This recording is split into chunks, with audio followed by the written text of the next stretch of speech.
Hello fellas, Jezza here. There's a huge spider on my desk. Wow, it's not every day a 3-foot tall spider's on your desk. Anyways, I've killed Mr. Cool Guy and replaced him with Mrs. Goo, or whatever. Oh, that's terrible and no one's gonna get the reference. Here. State the reason you are committing suicide. Nothing to live for. I got nothing and no one. Hi.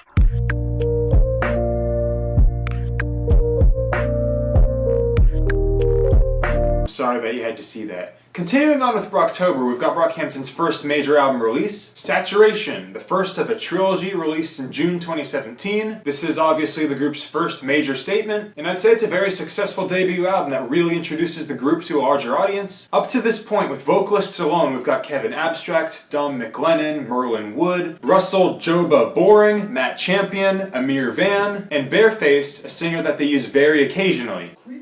Creeper?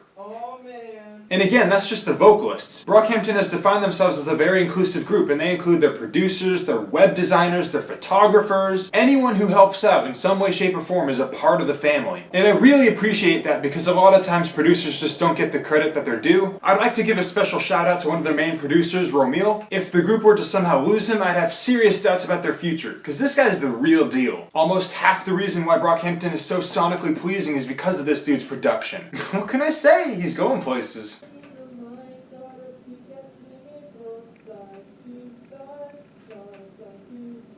One of the major aspects of this group that they really bring out in this album is their attempts to redefine the term boy band into a more creatively expressive, independent, non-corporatized format. And as they attack this idea from a hip-hop angle, it creates a really unique sound. In terms of hip-hop, Brockhampton are kind of just out there. You can call them alternative hip-hop, you can call them pop rap, but no matter what you call them, they don't really fit in with all the groups and artists out there. And this is part of the reason why they've taken the musical world by storm. No matter how you feel about them, you cannot deny how new they are. Creatively, they're a breath of fresh air. Anyways, back to the album. The sound of Saturation is equal parts rooted in hip-hop and pop, blended into the group's independent, slightly experimental style. And this is the first project of theirs where hardcore hip-hop elements really start to enter the mix as well. Songs such as Bump and Heat can get really aggressive at times. They also utilize pitch shifting and auto-tune to make the already diverse vocal sound palette that they have sound even wider. It's not enough that they already have 6 to 7 vocalists. Now you've got a bunch of pitch shifted and auto-tuned irritations here and there. When I first got into this album last year, I genuinely thought there were more members than there actually were. Some of the pitch shifting that Kevin Abstract uses genuinely sounds female, and I thought there was a female member. He tricked me!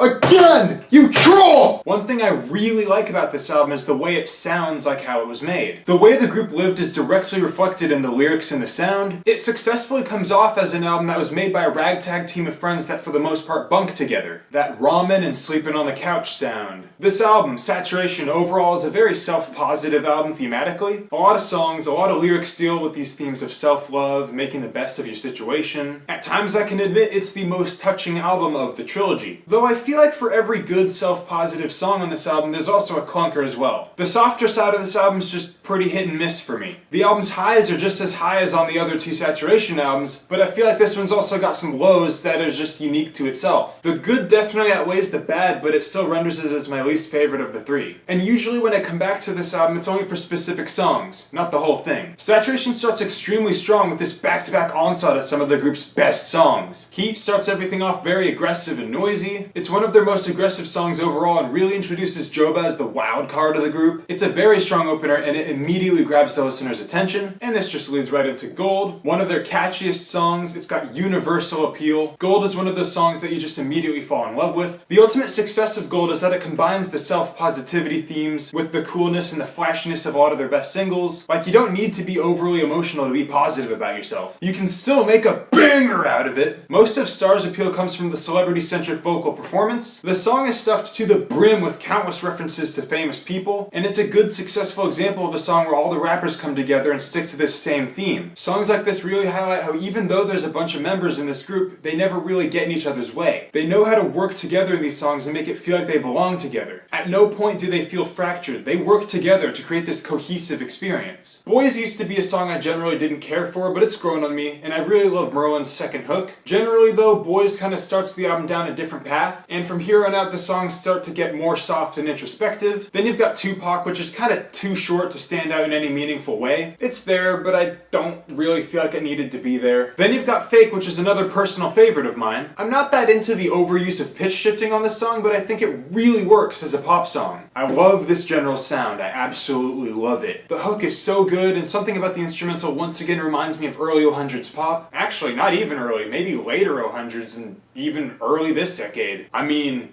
the few good things that came out of that era. But this is where we hit a rough middle section. The run from bank to bump just fails for me. Several songs just feel like the group's toying around, experimenting, figuring out what they can do. But of the more experimental cuts on this album, bank and bump just don't work for me. Bank just feels too randomly assembled. You've got several light little samples that don't really feel like they belong together, and not really in a good way either. Even something about the hook feels randomly generated. I don't know, something about it just feels like they went, good enough with bank and moved on. Bump sounds like someone tried to bass boost the song for a meme, only it's the actual song. And to top it off, the lyrics just come off as juvenile and extremely surface level. The worst offender has to be Trick though, and I feel like it's a combination of things. Is it because they were trying too hard to go for that boy band sound? Is it that snarly auto-tune sound that they decided to use throughout the entire track? Or is it just the relatively forced reflective sound it has? Yeah, it's all three. Again, I'm not against the themes of self-positivity on this album, but the way Tripp goes about it, let's just say Milk does it 100 times better. Swim's a weird one for me because although I do appreciate what it's doing, although I do think it has a great sound, I just don't like sitting through it. Maybe that's just the way the album was paced. Who knows? Yeah, I should probably give Swim a pass. It's probably a pacing problem. But then Cash comes in and really picks things back up again. I love the juxtaposition between the atmospheric acoustic guitar line and the more standard hip-hop elements. And then comes Milk, which again I'd identify as a much more successful, personally listenable trip. Milk is peak wholesome Brockhampton. Let me put it that way.